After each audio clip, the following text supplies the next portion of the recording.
What we lose 2 in a row?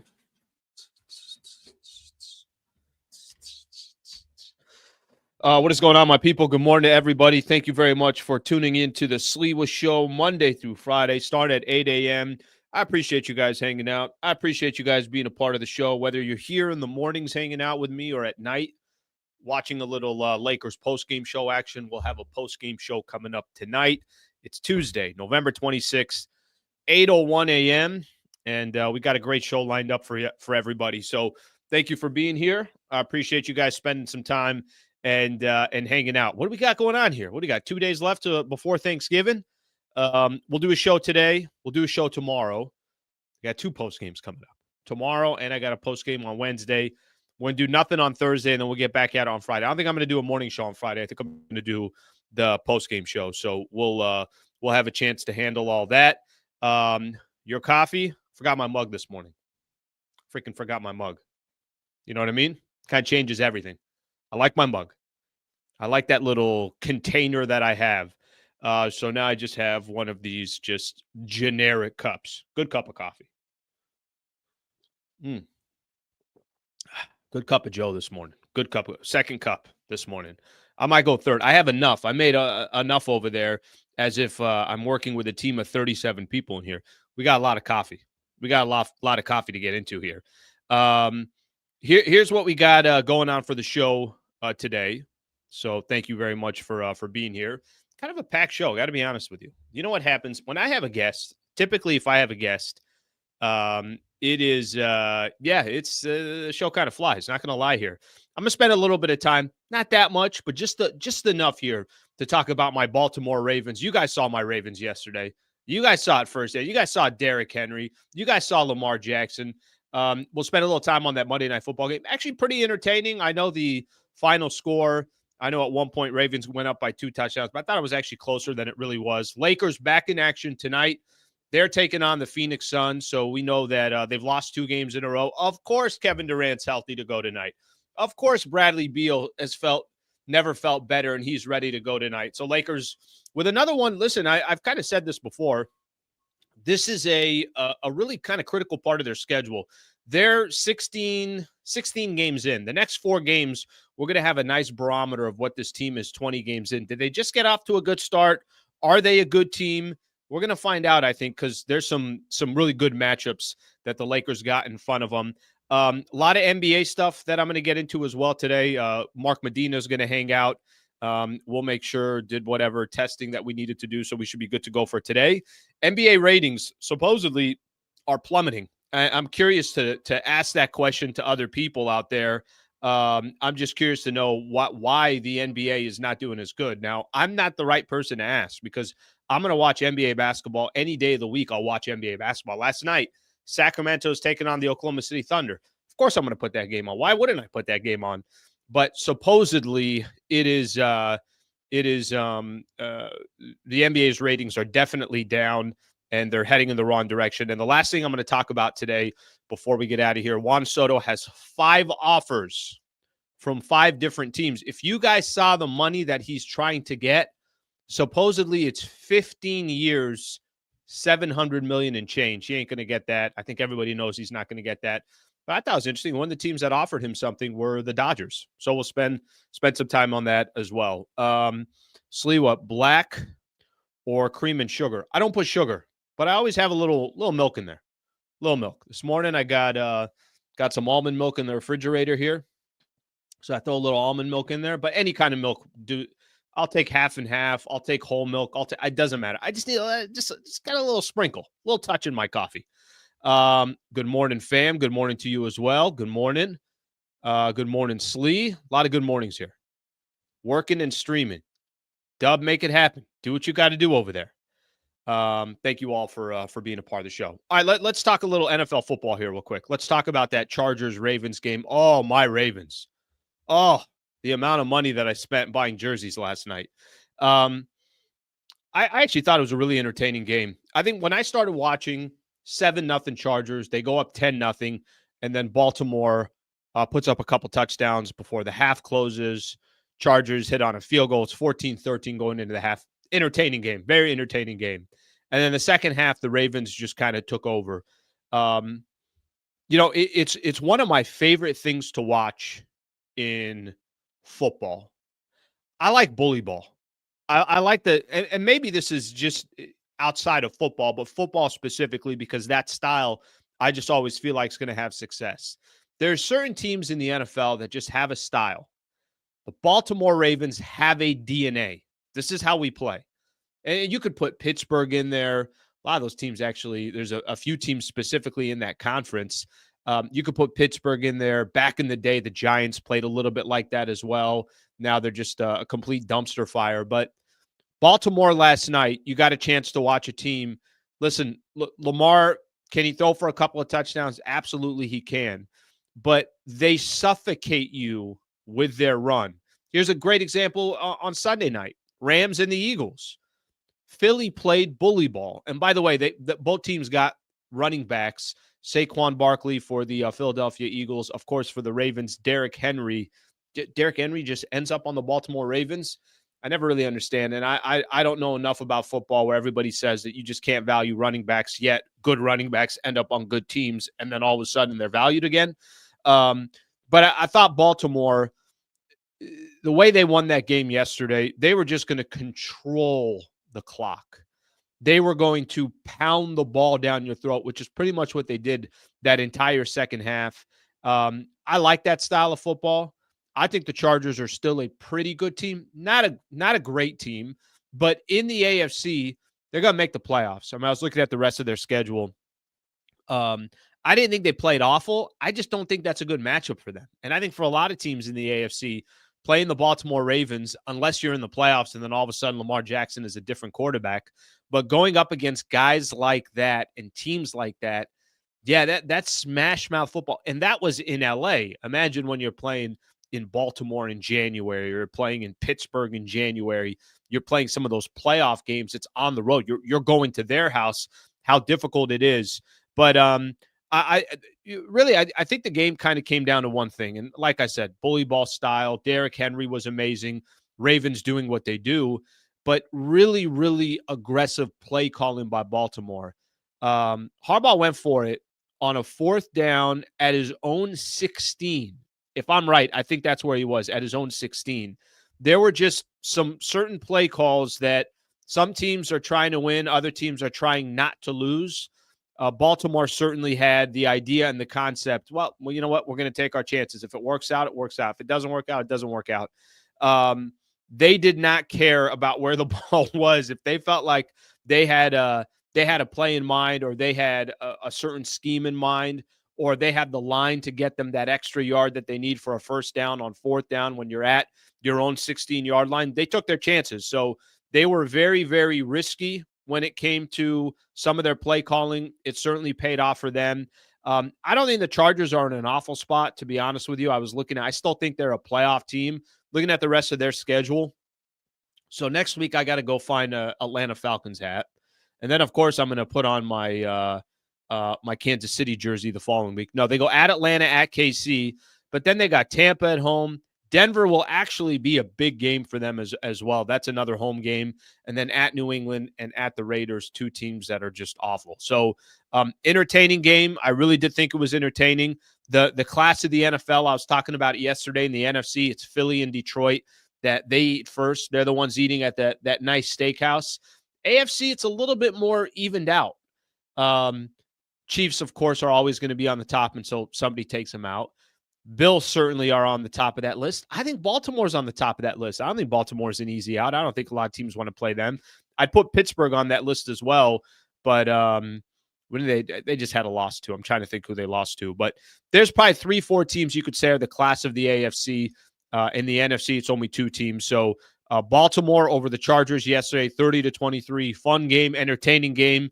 And, team I was rooting for ended up with a W here. Let's see if we got a couple comments on the game, and then I do want to jump into some Lakers stuff. Y'all San Diego fans need to get over it. Support your Chargers. Yeah, that ain't happening.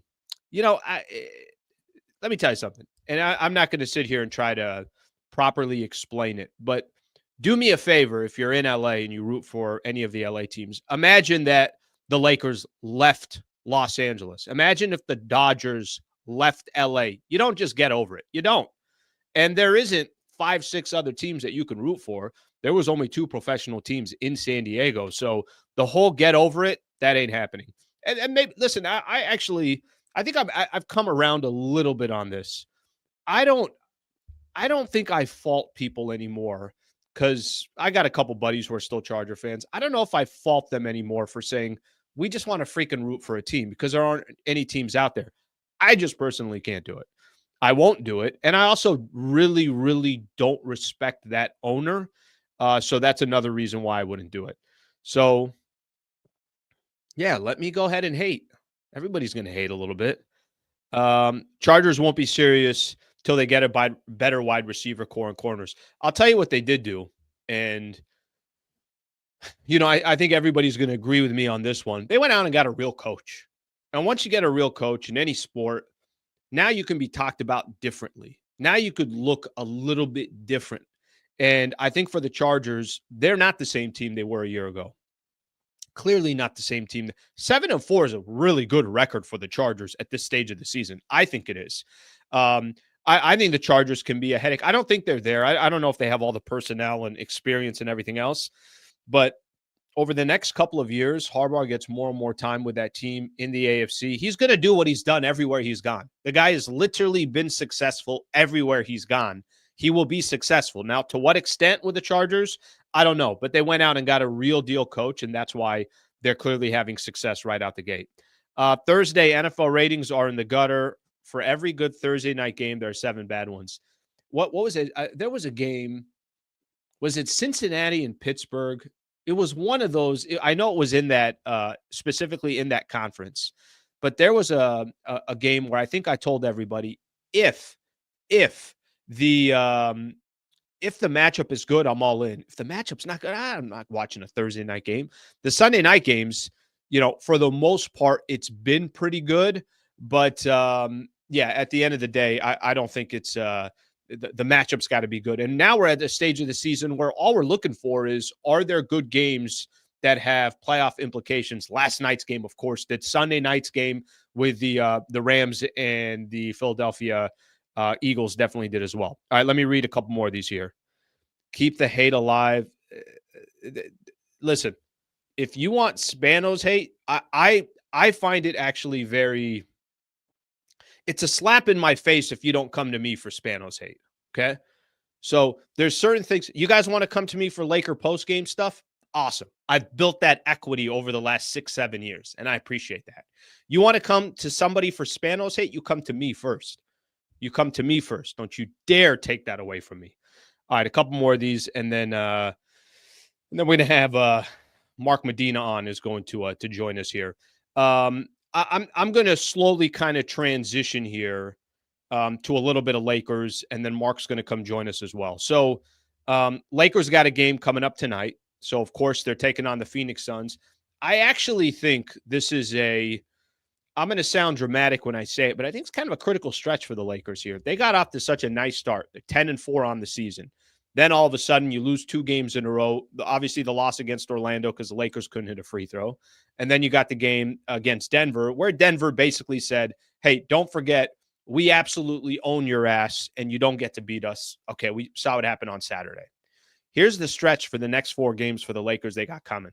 They're at Phoenix tonight, at San Antonio tomorrow. It's going to be another tough game. You guys remember that game? Lakers won in San Antonio. That was an incredibly tough game. I don't know if they have injury stuff going on. I have no idea, so I'll have to double check on that. 2 tough games on the road. Then you got, in my opinion, the best team in the West in the Oklahoma City Thunder at home, and then you're back on the road for 1 game against the Utah Jazz. I think it's going to be very, very interesting to see how these games come to an end here. Okay, want to welcome in my guest. Nice enough to take the time to make this happen, Mr. Mark Medina himself. Mark, what's going on, brother? Good morning. Alan, good morning. Can you see and hear me okay here? Oh, you sound beautiful. You look beautiful. Look at you. Yeah, it's perfect. I know we had a little for the show. Yeah, there you go. There you go. We had a little technical stuff, but we're back. Thank you for coming on. I know that I love getting your insight on a lot of this NBA stuff, and you're the perfect person to talk to. I want just get your thoughts here real quick.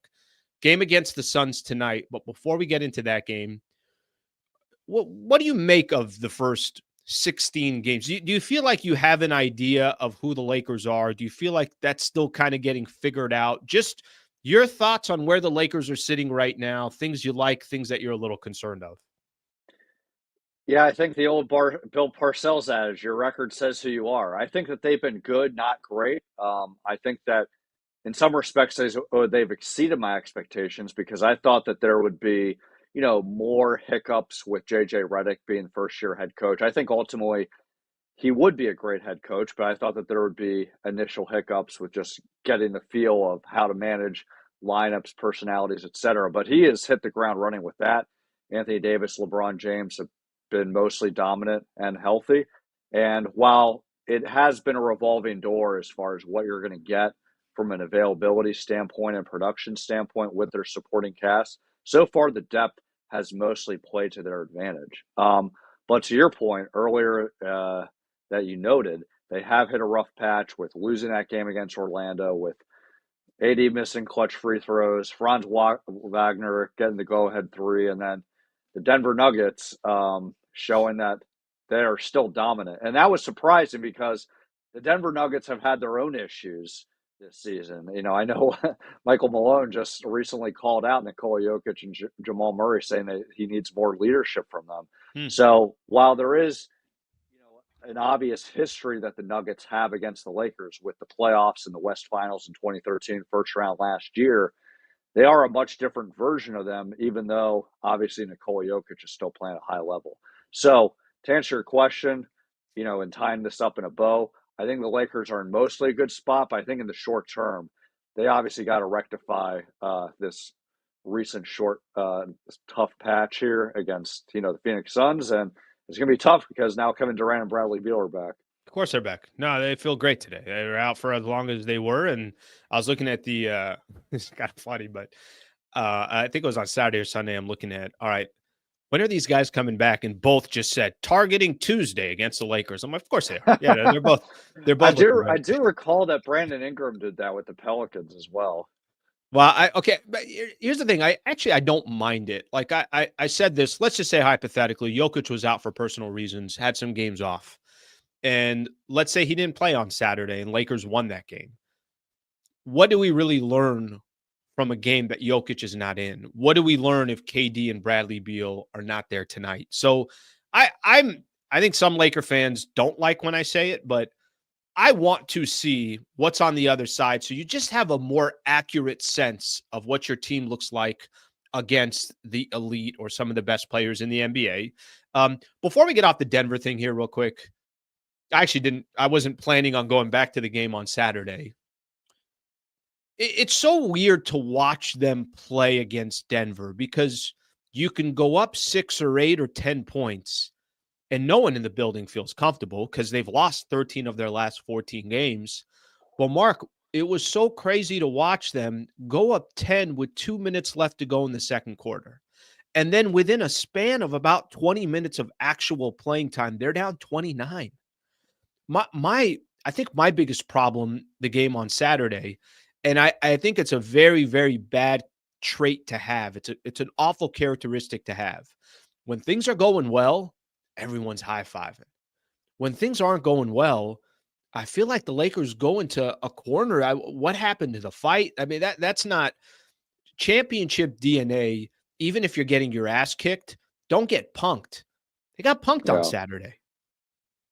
Yeah, you hit it really well. What's very interesting about this Lakers team is that I think they have a good resiliency with bouncing back from setbacks and not allowing frustration and then carry over into the next game. They're good at making adjustments, but in the moment, in the game, they don't necessarily respond well to that. And so when I look at that third quarter against the Nuggets, I don't think it had much to do with the playoff history or them feeling like, oh, here we go again. Obviously, the Nuggets start and end with Nikola Jokic, but some of their ups and downs this season have partly been because their supporting cast's been depleted. So it's an apples and oranges comparison to Denver. Obviously, apples and oranges comparison to the Lakers because JJ Redick's the coach. It's not Darvin Ham. But I did sense that in that third quarter, once things weren't going their way and they were missing shots, they allowed the frustration to get the best of them. And to be clear, I don't think it was one of those things where you miss shots, suddenly you're disengaged on defense, you're checking out. I think there was still the effort, but the frustration kept compiling that it made them feel very deflated and getting in their own way. Yeah, I think it works both ways. I think, as much as we don't want to tie previous matchups, because you're right, it's a different head coach, there's some different personnel. But man, it's tough for me to think that mentally, when the Lakers look at Denver, at least the players that have been there these last, year and a half or so, that it's got to be somewhat in their head, like we just can't find a way to beat these guys. And I think the other side too, Mark, I'm sure there's probably something with Denver where they're saying to themselves, we're not out of the game. We're playing the Lakers. How many times have we been down against the Lakers and we've come back? And I'm sure there's a little bit of extra juice there, a little extra confidence because of that. I want to get to let me talk about a couple individual players here real quick. I've had a very difficult time trying to figure out if D'Angelo Russell has a real role with this Lakers team. And, we know what's happened over the last year and change. He's been in a lot of trade rumors.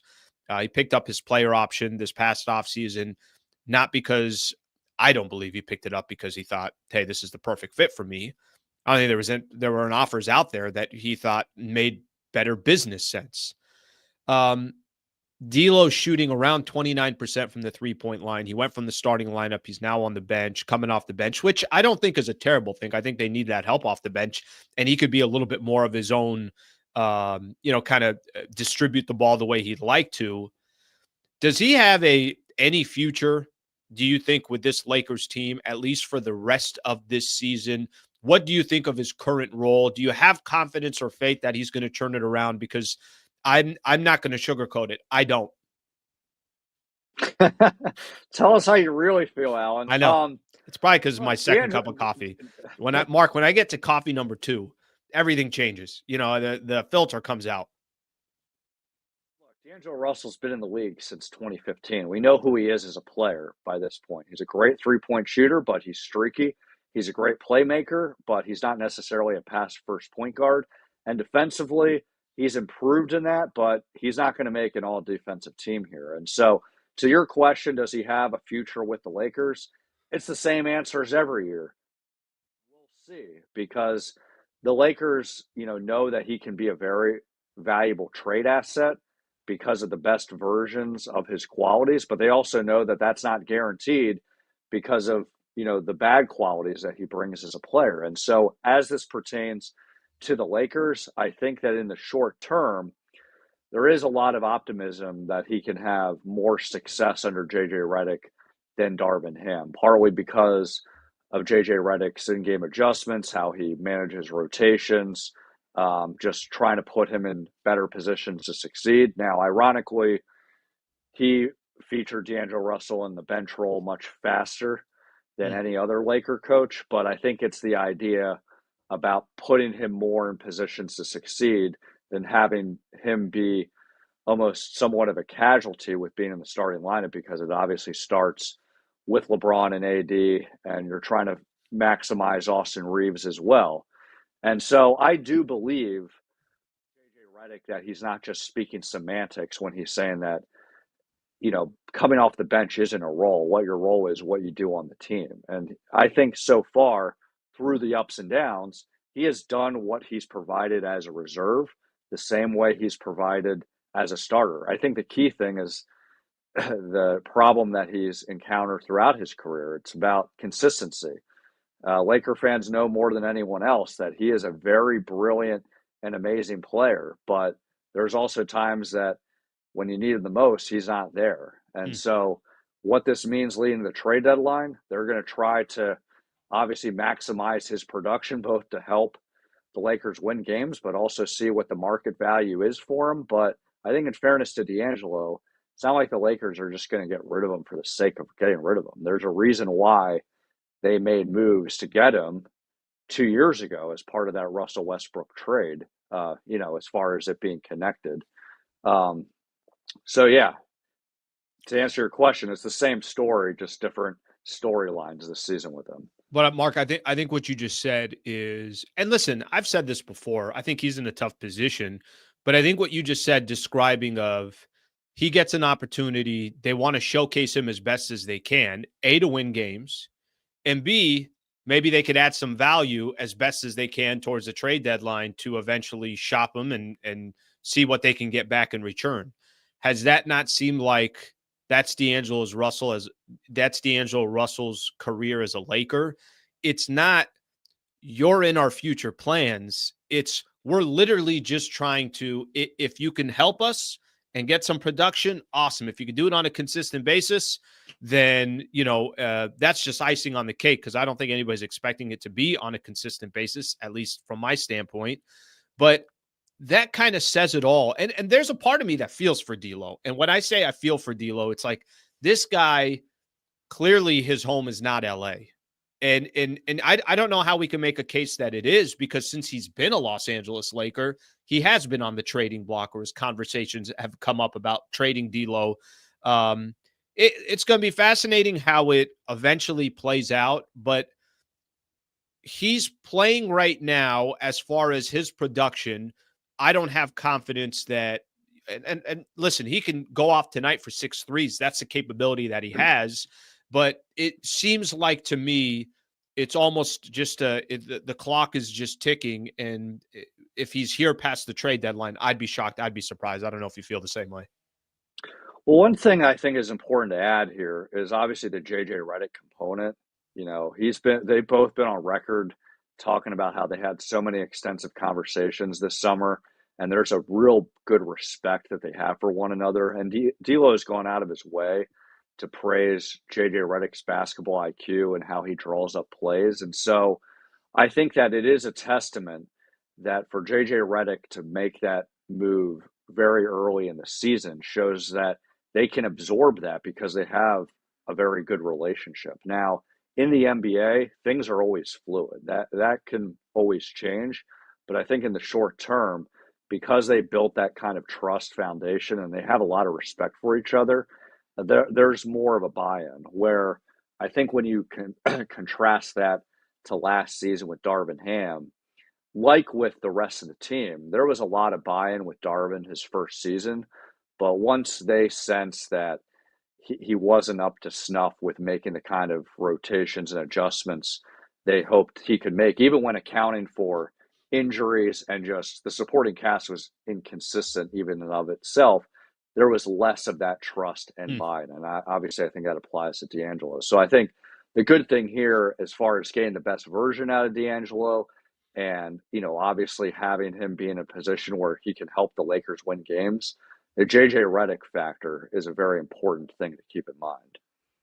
One of the bright spots so far this year, and really it's been kind of the talk of the entire NBA, Dalton Knecht has just been phenomenal. It's funny, Mark, because a lot of people said once the Lakers got him at 17 and he fell to 17, everybody's kind of sitting back, and I didn't know that much about him. And typically I'm not watching college basketball the way others might be, but everybody was like, wow, Lakers got a guy. They got a guy. This guy, he'll be able to help right away just because he was in college for as long as he was, 23 by the time, the NBA season starts.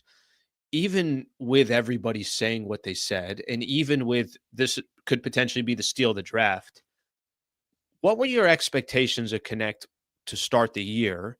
And as you sit here today, how big of a factor do you think he could become for the Lakers on a consistent basis through 82 games? And now everybody knows this guy is a pure shooter. By the way, not just a shooter, can take the ball to the basket, can create for himself. There's a lot of things that he can do, but just the evolution from before the season started, what you thought, and then what you think of what this guy can be the rest of the way.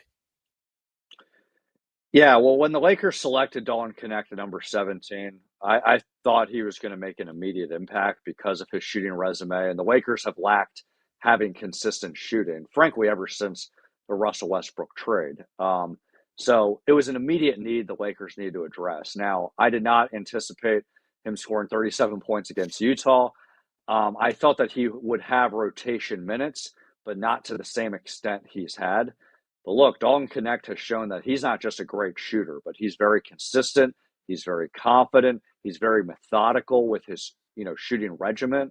And I think in fairness to him, he has bigger aspirations than just to be a shooter. And when I caught up with him before during training camp, he told me that he wants to be a complete player. And when I revisited that topic last week, during JJ Redick's press conferences, he was mentioning that, look, he still has a ways to go defensively, also has a ways to go with defensive rebounding, but JJ was very high on how he's been moving off the ball, very high on how he's cutting, very high on how he's handling corner crashes. And I think when you put all those things into context, JJ Redick's words when he said that he's optimistic that he'll be a pretty good NBA player, I think should resonate a lot with Laker fans. Dalton Knecht is not just a spot-up shooter. Sure. He is a reliable role player. He's a competitor. He's a student of the game. He's young as a rookie, but he has an old school spirit. His pregame routine, he's incorporated JJ Redick's after talking with him. He studies players like Kevin Durant and Devin Booker with how they move off the ball, Kevin with how he uses his footwork. Obviously, all these players are different right now than what Dalton is, but the fact that he's already having that kind of mindset of studying other greats is a real testament to his maturity. Yeah, it's interesting because I know when he was coming out of the draft, and a lot of people would talk about him, and all you heard, it's not that they didn't say that this guy can also drive the ball to the basket, he can slash, he could create for himself, but everything was about, have you seen this guy shoot? He's a sniper. And I think what you said about the Lakers not having any true shooters, guys that you could really depend on, and you're right about since the Russ trade, right? That there are a lot of guys that either they had snipers back in 2020 when they won the NBA championship, or they traded some players away in the process when they got Russell Westbrook. But the immediate thought was, wow, they got a shooter again. And then as you just got into summer league and you got into training camp and you saw some of those preseason games, it takes me back to that game against the Phoenix Suns. He can shoot, and he is an elite shooter. And he had absurd numbers. What was the game he had? What did he go? Was it 9 of 12 from the 3-point line? And the game before that, he was 5 of 10, and he was 2 for 4 against the Spurs before that. I mean, you add all that up, he was shooting 60+% from the 3-point line. But my favorite highlights of Dalton Knecht was, let me fake the pass to D'Angelo Russell, go strong to the hoop, and dunk the ball. Let me slash, and instead of trying to lay it up, I'm going to go up with 2 hands and dunk the ball. For some of those shooters that you're accustomed to in the NBA, I'll use a guy like JJ Redick as an example. Players like that are not doing what Dalton Knecht is doing as aggressive. He's also bigger. He's got good length. I mean, he's got a great NBA body. That to me has been the part that I've got most excited about, because now you got defenders saying to themselves, well, I got no choice but to play up on him. And because I have to play up on him, now he's got the ability to go right past me. That he's not just one threat. I thought there was a game against Orlando. I know Lakers lost the game, but Gary Harris, one of the better defenders in the NBA, I remember listening to the broadcast, and they were saying, Gary Harris is all over Dalton Knecht. Wherever he goes, he goes. And immediately I said to myself, how great is that? You got to take one of the best defenders on the Orlando Magic, and you have to put him on Dalton Knecht. That's going to free up opportunities for Reeves, for LeBron, for AD. So I really feel like he's got such a trickle effect to the rest of this team. Yeah, I think another telling part about what makes Dalton Knecht special and that he's very valuable to the Lakers is that the anecdote that Rob Pelinka shared after drafting him, that JJ Redick was immediately drawing up plays on the whiteboard, that was cool and fun to hear. But sometimes you do wonder, is that just post-draft press conference speak, right? Is that actually going to play out in reality? And we've seen it plays out in reality. And LeBron James and Anthony Davis, they've shared that they tell Dalton, hey, we want you to shoot even more. And so let's not get it twisted. It's not like he's climbed the depth chart past those stars. They're going to get more of the touches. But I think it is telling that, you can make the case that he is getting the third most plays drawn up for him behind LeBron and AD. Yeah, we'll see how the rest of his season goes. But damn, what a great start for him. I'm gonna one more question on the Lakers. I got a couple NBA questions for you. What do you think is, as you look at this Lakers team, and if they want to be true contenders in the Western Conference, what are they missing, and what do you think that the front office will have to try to address by the time the trade deadline comes? Yeah, well, what they're missing in the short term is they haven't been an elite defensive team, and that's something that JJ Redick addressed after the loss to the Nuggets. It's about trying to be more physical against teams. Yeah, obviously, Anthony Davis has been playing out of his mind, and he's making cases to be MVP and Defensive Player of the Year. But it doesn't help that there's been injuries with the front court depth around him, with Jackson Hayes and Christian Wood. Now, Jackson Hayes is going to be playing against Phoenix tonight. So that would be the main thing. But as far as philosophically what the Lakers need to do, it's very tough because on paper, we've seen that this is a winning formula. LeBron James and Anthony Davis have been mostly healthy. They're playing at a dominant level. They're consistent. JJ Redick's only going to get better and better as a first-year head coach. And even though you don't know individually what you're going to get from the rest of the supporting cast, I think most cases than not, you're going to have enough of a supporting cast so that it's not just on LeBron and AD. But I think the tough thing that the Lakers are trying to process with is all these things can be subject to change. Obviously, LeBron's going to turn 40 December 30th, so there's always going to be questions on how long can he keep punching back against Father Time. Anthony Davis's injury history is what it is, so you never discount that. Now, I would say that Laker fans should be more optimistic than concerned on whether LeBron and AD can stay healthy, and here's why. Even though it doesn't make sense and it's unprecedented, LeBron has shown us that we shouldn't think that he can't still play an elite level. Even if he's not the same athletic star that he was in his prime, he's still playing at an elite level. Anthony Davis, yeah, you can't discount the injury history, but in fairness to him, he hasn't had a major injury since January of 2023. So I trust that, he won't play all 82 games, but he's going to be more available. But you do always have to keep that in mind that that's not a guarantee. And then I think as far as the roster depth, the Lakers are going to be opportunistic at the trade deadline because they are in win now mode, but it's going to be about not necessarily protecting draft picks just for the sake of it, but is this move significantly thrust us into the championship contending status more than what they already have? And that's the calculus that they have to weigh. And so when I look at the Lakers right now, it's fitting where they are. They're fourth. I think that their most likely scenario is they make the playoffs without, having to go through the play-in tournament. But it's going to be tough to get past the second round. But I think in fairness, as constructed right now, you can put them in the conversation to win a championship. It's just not the same type of conversation that we would have during LeBron and AD's first year together in 2019-20. Okay, quick on the Western Conference here, and then a couple questions in the East. So in the West, let's take Lakers out of the mix here. And when the dust settles, what are the three teams in the Western Conference that you think will be the elite of the elite? And I'm asking that question because I know that right now you might have some guys that are out or some injuries or guys that are just coming back. The way certain teams treat the regular season will be different once come playoff time. The three best teams in the West, who would you say those three teams are? Yeah, it's a tough one. I would definitely say it's the Oklahoma City Thunder. Even obviously with the Chet Holmgren injury, they've shown that they can still, dial in because Shea is that special of a player and they have a complete team, really good defensively. It's kind of fun. It's kind of funny, Mark. That to me is the knee jerk. Like that's the one that is the easiest for me.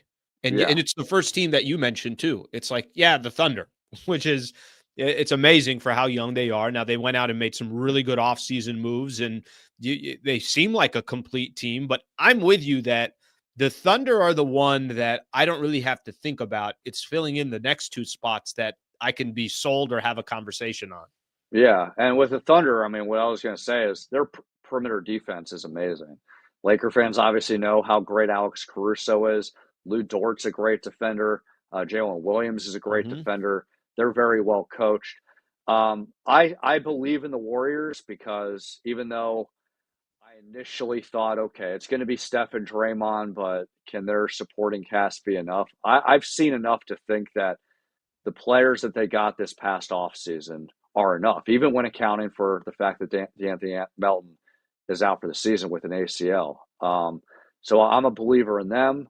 And I think everything else is up for grabs. I think you can make the case the Lakers are the third best team in the league or the fourth. I think everything, though, when you're looking from 3 to 10 and even 3 to 12, when you're looking at Rockets, Lakers, Grizzlies, Clippers, Suns, Nuggets, Mavericks, Spurs, Wolves, Kings, all those teams are fluid.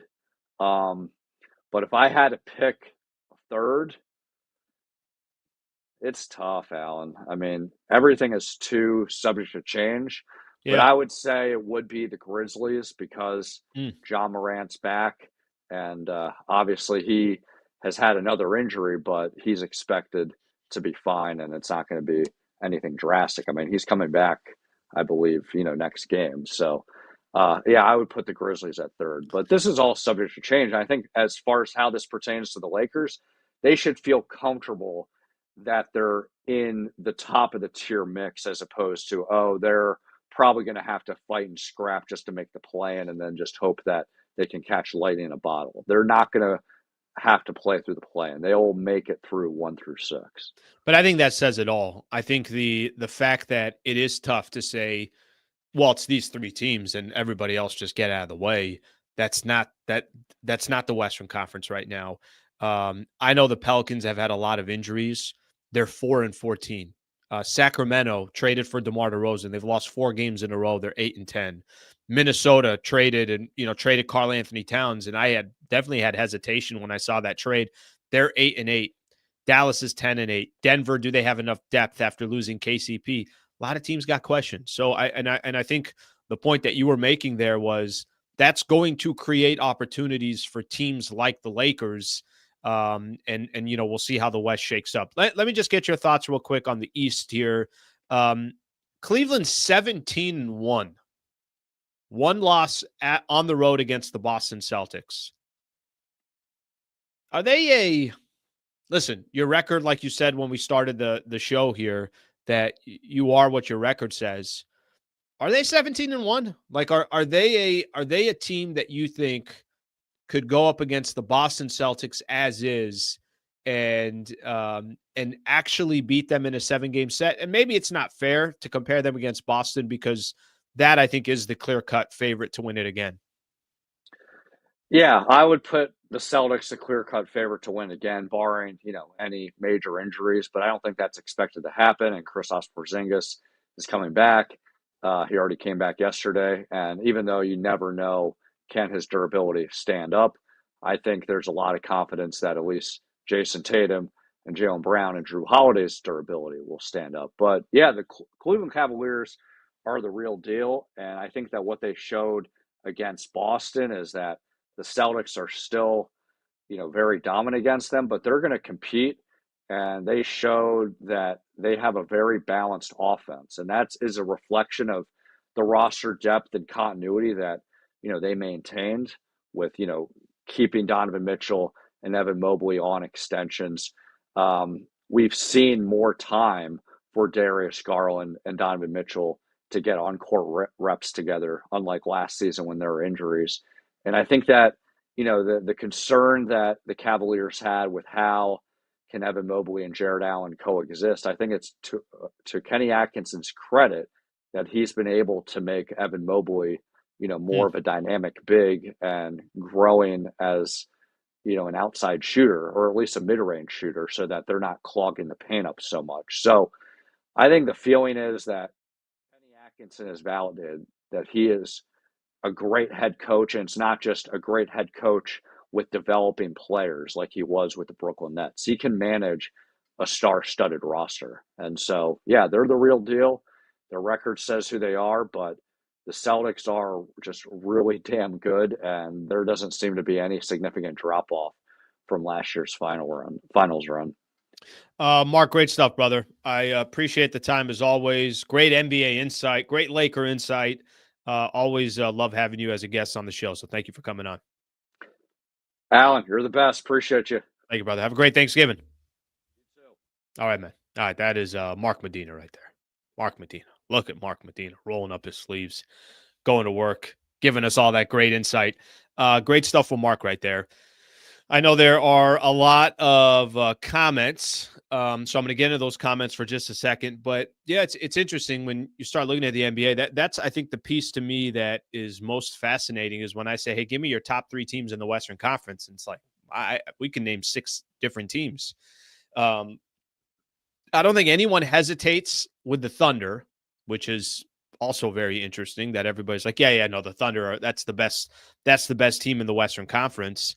I don't think anybody questions that, but you can make an argument for 5 or 6 teams after that. Him making the argument for the Warriors, and I've got a chance to watch them a couple different times. I was at the Laker game on Saturday, and I was talking to Michael Thompson, and we were talking about how, geez, that ball still moves. It's not like, they lost Klay Thompson and all of a sudden their style changed. Nope. They share the ball. Everyone gets an opportunity. They're well coached. Obviously, they got a couple leaders there, championship pedigree. We didn't mention Denver. We didn't mention Dallas, who made it to the NBA Finals. So the West is going to be it's going to be interesting. But I the way he described the Western Conference actually makes me feel a little bit better about the Lakers. But let me say this, because before Mark came on,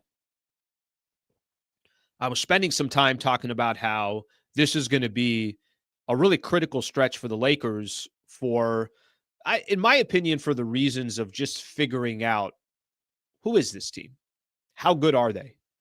Their next 4 games, I'm very curious tonight at Phoenix. You've lost 2 games in a row. You got your ass kicked against, obviously got your ass kicked against Denver on Saturday. There was a quote, I'm going to read this from Daniel Starkland. There was a quote that he grabbed from JJ Redick yesterday at practice. He said, after watching the film, the conclusion was the Lakers just stopped playing in the third quarter against Denver.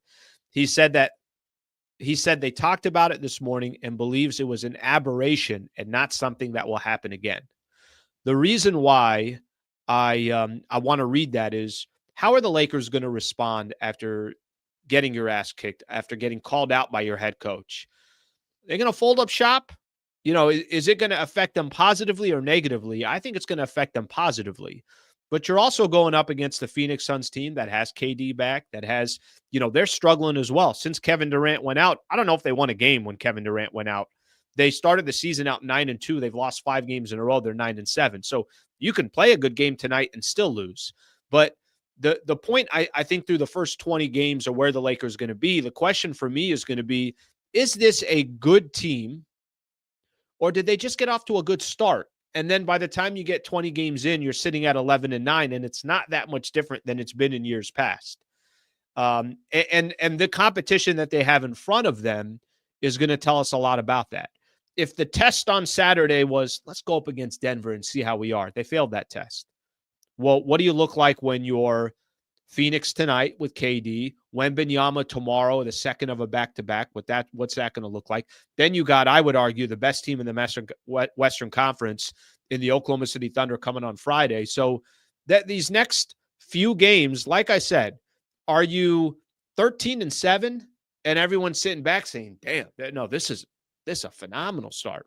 Or are you 11-9 and the only win that you had over these last 5-6 games was a game against the Utah Jazz because they're sitting at 4-12.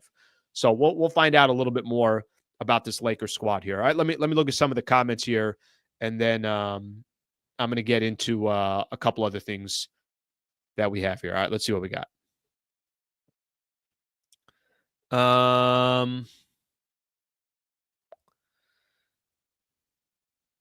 right. I'm way late on this, so I don't know what anybody's talking about. All right, I'll let you guys figure out the chat. Knicks destroy the Nuggets. By the way, how about that?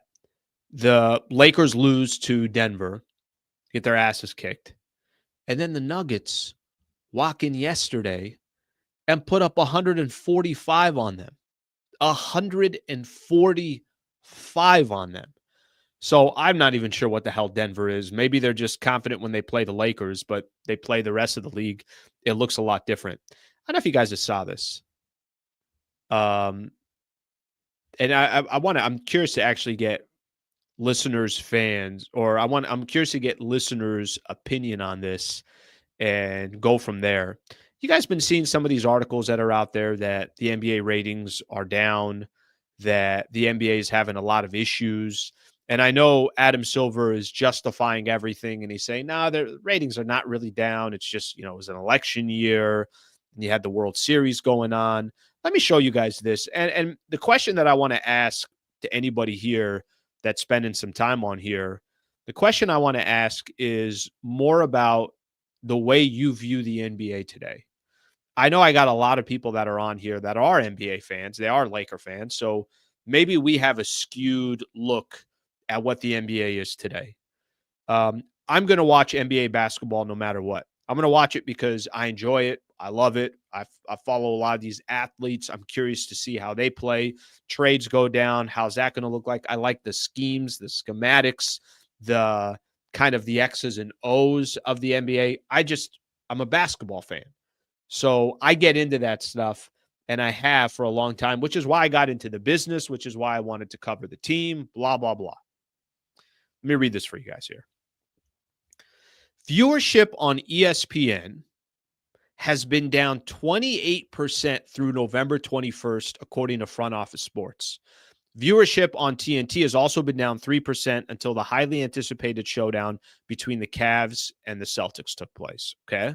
But that first one's alarming, down 28%. Okay. Keep going here. This is Adam Silver basically saying we had an election. We had the World Series. It was New York versus LA.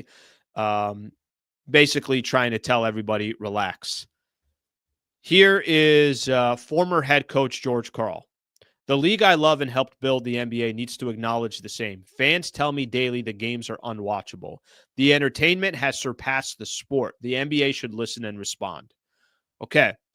Shaq had said something. Fans have also made their feelings known, giving some eye-opening responses. Let me just, I'm going to show you guys of what some of the fans are saying here. This is the report. Ratings are down 28% on ESPN.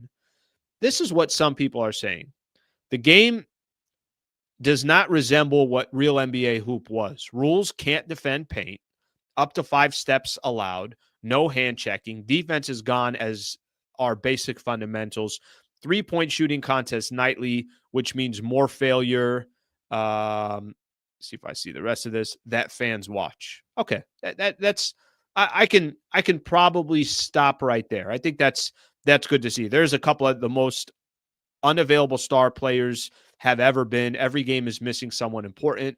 That's another one right there. Certainly, that's an issue that the NBA is trying to address. Let me say this about the product of the NBA. There are a lot of times where I'll have conversations with, certain people that have been around the league for a long time, and they'll just say it's just too predictable. I already know that the Boston Celtics had a game, I think it was yesterday. They hit 13 threes in the second quarter, broke a record. They've been firing off 60 plus threes in some of these games. And I don't know if that's what's hurting the product. Maybe it's the star power that's out there that's not that exciting. Maybe people don't like watching Nikola Jokic because he's not high flying, that he's not a Kobe Bryant or a Michael Jordan or one of these other guys. He almost looks like he plays the game and doesn't even enjoy it, but he's the best player in the world and it's not even close. I'm not 100% sure what the reasons are. I don't. I've heard people say this, that they don't like how the NBA has they have their view on politics and specific individuals and coaches and players have their view on politics. That's turned them off. So I've seen that definitely a few different times where I've had conversations with people that say, yeah, I don't need to know what who you're voting for. I just kind of want to watch the game. It's my escape from all that stuff. But whatever it is, that's a big number for ESPN to be down that much. That's a big number for ESPN to all of a sudden you lose that much of your base. And I'll tell you guys, this isn't something that just started this year. This has been something that has been going on. I saw, people say that they got their NBA contract, got the whatever, $77 billion deal, whatever the case is. That's fine that you got that deal. But what would be more alarming is it's like you got this unbelievable restaurant. Oh, no, look what we did. We spent all this money. Look how great it is. It's beautiful. Yeah, but nobody's coming through the door. Or 25%, you have a 25% drop in your customers. They're not coming as much. Maybe they don't like the service. Maybe they don't like the food. Whatever has been sacrificed in order for you to go get that 77 bill. But let me read some of these comments here. ESPN division will be cutting people in the next 6 months to make way for TNT NBA squad. That was the only way ESPN was going to get it, is if TNT basically was going to do the entire production of that show. Let's see a couple more here. I just want to get people's opinion if they're also getting turned off by the NBA. Adam Silver saying there's no rating drop off isn't on. Okay. Yeah, I don't know if denying that there's problems is going to help you.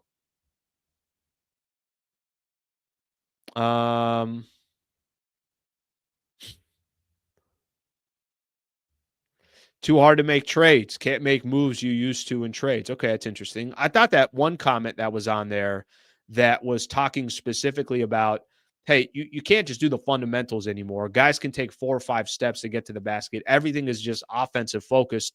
Maybe that's hurting the game. See what else we got here.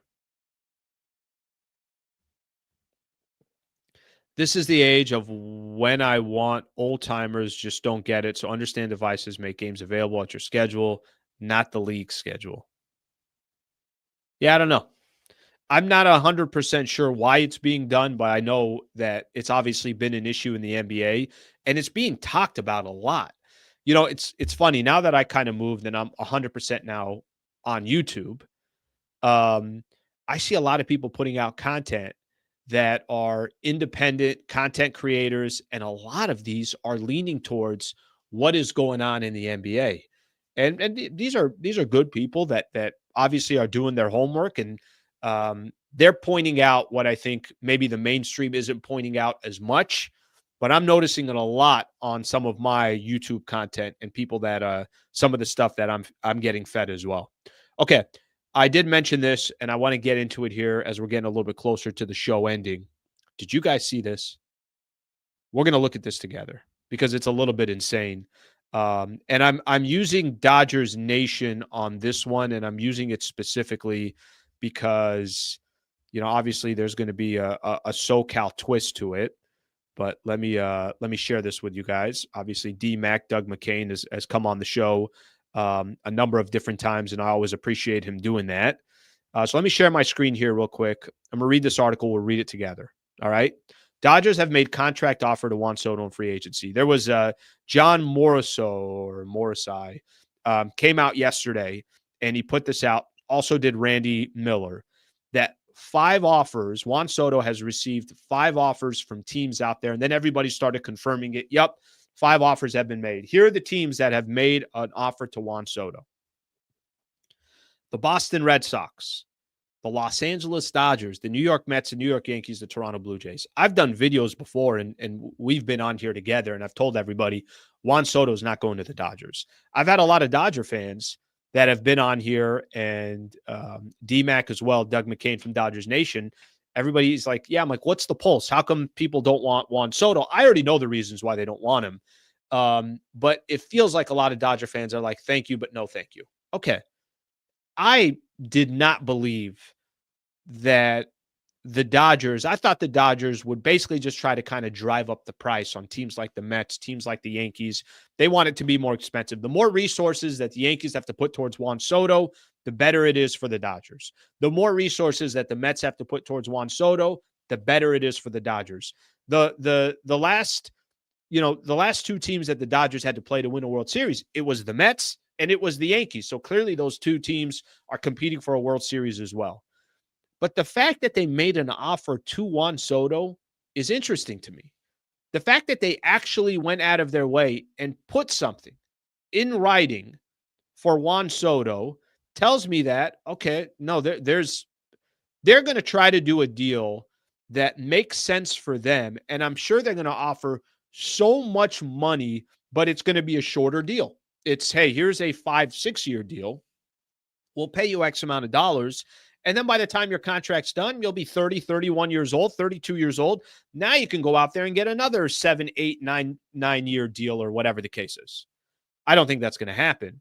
But how about this? According to Miller, all 5 teams presented contract offers to Soto and his agent, Scott Boras. Miller also reports Soto is believed to be seeking a 15-year deal worth more than $700 million. Let me just say this. Dodgers, you want to go give that guy 15 years, $700 million? Feel free to. By the way, that doesn't mean that you won't win 1 or 2 World Series over the next 5 years if Juan Soto's on your team with all these other players. Is that not malpractice to be giving Juan Soto, who's going to be a DH in 4 or 5 years, 15 years worth $700 million? Listen, I know they want that news out there. I know clearly they want, they definitely want just those numbers out there because maybe their goal is, at the end of the day, their goal is they want to get $600 million and they want it to be 12 years, whatever it is, right? You kind of shoot for the stars, but you're giving yourself an idea what exactly you're going to get. But 15 years for Juan Soto? Juan Soto's a stud. Juan Soto might be the best bat in all of Major League Baseball. I got a chance to see him in San Diego. Amazing. We got a chance to see him with the Nationals. Incredible. He won that World Series back in 2019. And then, of course, everybody got to see him playing with the Yankees this year. The guy is the man. If you're paying Juan Soto 15 years for $700 million, I don't know what to tell you, but that just sounds incredibly, incredibly absurd. We'll see what he ends up doing. All right, let me read some of these comments here. Soto, 15 years, ridiculous. And the Dodgers don't listen to anybody on this chat line or their fans. Well, they kind of don't have to because they're making it happen. See what I'm saying? That at the end of the day, they really don't have to because every single year, the Dodgers are guaranteeing their fan base they're going to be in the playoffs. They're going to be in the postseason. Every single year, they're guaranteeing that. So what really can you bitch about from a fan perspective about the Dodgers? So they clearly know what they're doing. It has not worked perfect every single time, but they did the one thing that was missing on their resume. They cashed in a World Series, and they did it with a lot of, injured players. So I don't think they really have to justify anything to the fans because they're delivering for their fans. Mike Lopez. Mike, thank you very much for the super. I appreciate it, brother. Thanks for asking Mark about his thoughts on the Lakers. Oh, my bad. My bad, Mike. I didn't see this. I didn't see it, Mike. There's a lot going on when I'm interviewing Scotty Pippen Jr., drafting Bronny, so much transparency. I see the same faith for Olver. Could I tell you what's been happening to my chats a lot lately? Everyone is saying, Scotty Pippen Jr., are we watching Scotty Pippen Jr. play for the Memphis Grizzlies? Listen, Lakers do have an issue. Let me tell you what one of their issues are. One of their issues are when players leave the Lakers, they have a tremendous amount of success in other spots. Yesterday, I was watching, it was actually mentioned on the broadcast. I'm watching the Kings and the Oklahoma City Thunder, and the OKC broadcaster said, Malik Monk, it just didn't work out with the Lakers, but he's really found a home here in Sacramento. And I'm just using that as an example, Scottie Pippen. That's not a good look for your organization. When you got certain players that are having success in other spots. Mike, thank you for the super. I appreciate it, brother.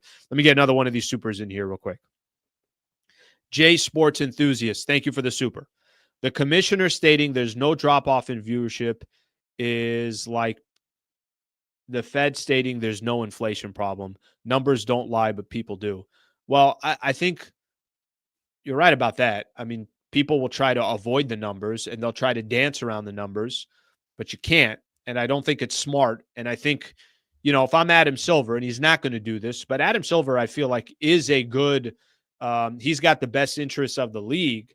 I think what Adam Silver can do, and I think he could do it in a kind of a respectful way, is, yeah, there's certain things we have to address. And whether it's viewership, whether we're down a little bit or whatever the case is, we have to find ways to make sure that more people are tuning into us than leaving us, and they're not tuning in. So those viewership numbers, we're working on figuring out what the problem is. Hey, we'd love feedback from NBA fans. You tell us why you're watching or why you're not watching. That's how Adam Silver, I think, could have played that. Pretending it doesn't exist, that doesn't make any sense to me. All right, let me look at a couple more comments here, and then we're going to call it a day. I'm overtime. We're working overtime today. Working overtime. I want to see a couple more of the Juan Soto thing. Slee, the Padres will essentially have Machado for 15 years, so let's not overreact to Soto getting 15 years and is younger than Machado was when he started that contract.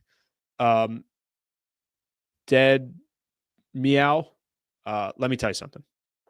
Do you think the Padres are happy with that Manny Machado contract, that they got to pay him for another 8-9 years or whatever's left on his? It might be 10 years at this point. They're not happy about that. Do you think Xander Bogaerts, it's got to be the worst contract in baseball? It has to be. The guy got paid $280, and he's already declining as if, and he's got, I think, 9 years left on his contract. Just because there's other bad contracts out there doesn't mean you should also have a bad contract. The Yankees or the Dodgers signing Juan Soto to a 15-year deal, that's not going to happen, by the way. And if it did happen, I would be shocked that it did. What the Dodgers would do with a guy like Juan Soto is they would give him 6 years, a shit ton of money in those 6 years, and then a team option that after the 6 years, they get out of it. Or they give him a 10-year deal with a team option after 6 years, and then he could go make the money, that rest of that money somewhere else. I don't think they would offer that type of money. But I don't like the example of Machado because Machado won't be a good contract in 3, 4, 5 years. So I don't know if that's the right comp to have there. Juan Soto is going to be a DH very, very soon. In 4 or 5 years, he's going to be a DH. You obviously already have Shohei for 9 more years as a designated hitter. Listen, you guys want Soto, go get him. The Dodgers will be amazing for 5 years. Then maybe that's the goal. Maybe they don't even care what happens after that. Maybe they're thinking in their head, well, let's just go stack up. Let's go try to get 1 or 2 more World Series over the next 5, 6 years, and then we'll worry about everything else after that. That could be what the Dodgers are thinking of.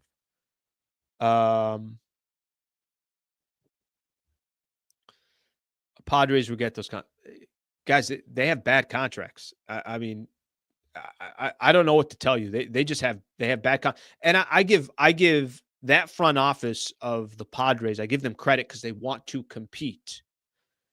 But you cannot tell me those contracts haven't even kicked in yet. I don't even think the Tatis contract or Manny has really kicked in where it's like 35 a year. It might be this upcoming year or the year after. So just because there's a bad contract out there doesn't mean other teams should follow those contracts. And I think I'll tell you what the difference is as well. It's probably the only way that the Padres thought, we're going to have to overpay if we're going to get this guy, but they got to, obviously, that front office got to be smarter about that. All right, guys. I think we're done. No Soto unless there's an opt-out. 5 years, we are all underwater anyway. Almost $110 today. I don't even know if I've gone this long, but the show was flowing, and I enjoyed the conversation. I enjoyed the chat, so I just kept going. Back on tomorrow. Let me actually stop here for a quick second. I got post-game show tonight. So Lakers will take on the Phoenix Suns. When that game is done, immediately after the game, I'm going to do the post-game show. So please tune in if you want. I mean, obviously, if you're interested in talking Lakers or whatever the case is, I'll be on after no matter what. Tomorrow morning, I'm back on at 8 a.m.